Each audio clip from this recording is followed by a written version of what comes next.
terminé sa carrière comme diplomate, c'est ça?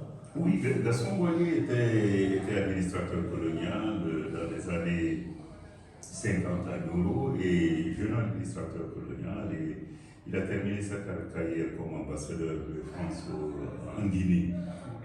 Et c'était un homme extrêmement remarquable, très affable. Et quand je lui ai parlé de mon intérêt pour le texte qu'il a produit en 1953, il m'a tout de suite accueilli et invité. Je me rappelle au Café des Deux Magots d'ailleurs, c'était à Paris, que tu connais bien. Et nous avons eu une après-midi très agréable. Il m'a parlé donc du temps qu'il a passé à interroger les gens, à interviewer et à écrire l'ouvrage. Et surtout, à un moment, à une période absolument intéressante de sa carrière, parce qu'il m'a raconté que les premiers éléments qu'il a collectés, et l'essentiel des éléments qu'il a collectés, il les a égarés. Un jour, lors d'un voyage qu'il a conduit de Nioro, je crois que c'est à Caille, et sur cette piste caoteuse, il a donc perdu le document. Et ça, c'était pour lui quelque chose d'absolument triste. Et il ne s'est pas laissé abattre par ça. Il a continué et il a quand même sorti un ouvrage qu'on connaît de lui, qui a été publié en 1953 il a appelé ça carrément un peuple de l'Ouest soudanais. Et c'était le titre de son ouvrage. Et ce monsieur était très affable. Et venant de la campagne française lui-même, du sud de la France, du Midi, vraiment du Midi, il est de Goulouri. Et il m'a dit, bon, il est de la campagne, donc quand il était là, il s'est donc intéressé à ce milieu où il était, à Nioro, et donc au pays soninké, à l'histoire. Voilà comment il en est arrivé, lui, à s'y intéresser, à faire des recherches. Alors, l'administrateur colonial, jeune administrateur colonial, venant de Goulouri, et qui se retrouve donc là-bas, il était passionné par ces choses, et voilà comment il s'y est mis. Et ça, j'ai trouvé ça passionnant qu'il me raconte ça, et il se rappelait vividement de ce pays-là qu'il a beaucoup aimé et qu'il a beaucoup marqué.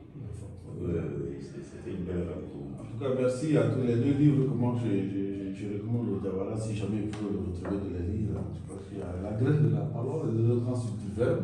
Oui, le premier s'appelle La graine de la parole et le second c'est L'empire du verbe et l'éloquence du silence. En fait, tous les deux, le premier est un ouvrage méthodologique sur les questions de recherche en histoire orale.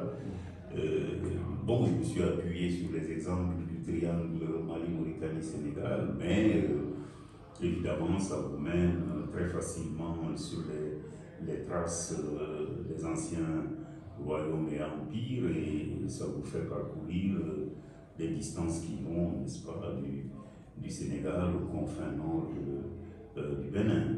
Et donc, vous avez vraiment le monde mandé que vous étudiez. Et ça, c'est la graine de la parole. Quant à l'empire du verbe et l'éloquence du silence, je me suis évertué là à essayer de réfléchir un peu au matériau oral que j'ai collecté et pour en tirer une étude de ce matériau oral. Qu'est-ce qu'on fait de ce matériau oral qu'on a collecté et quels sont justement les grands moments de ce matériau oral, matiné de matériau écrit, parce qu'il n'y a pas d'oralité tranchée, coupée de l'écriture, ce serait de l'esprit. Et donc c'est sur cela que j'ai essayé de travailler, et aussi sur justement ce versant oublié des traditions orales qui consiste en silence. Et c'est là où on dit justement que ce silence qui n'est pas du tout un oubli, ce silence qui est tout à fait éloquent et dont il faut savoir tenir compte et prendre en charge quand on travaille sur ces questions qui ont trait à la soi-disant oralité. Parce que tout n'est pas vibrant, tout n'est pas audible. Les choses sont aussi, visibles, elles sont aussi dans cette absence de mots, mais si éloquent, si vibrant. Et cet aspect du silence mérite attention. Voilà, c'est ce que j'ai essayé de dire dans le second ouvrage, en me fondant sur différentes traditions orales et notamment sur la légende de Damangouillet qui est souvent racontée évidemment dans le triangle Mali-Mauritanie-Sénégal. Voilà. Merci professeur, vous êtes une fierté pour le Mali, pour le pays soninké et singulièrement pour les Diawara, parce qu'aujourd'hui, quand on parle de tradition orale, on ne trouve pas beaucoup dans notre milieu ici, les soninké qui ont inclus là-dessus, ils ne sont pas nombreux, donc très peu. Vraiment, c'est une fierté pour nous. Bonne continuation dans votre carrière de recherche universitaire, de chercheur et surtout, bravo parce que vous continuez à former des jeunes étudiants.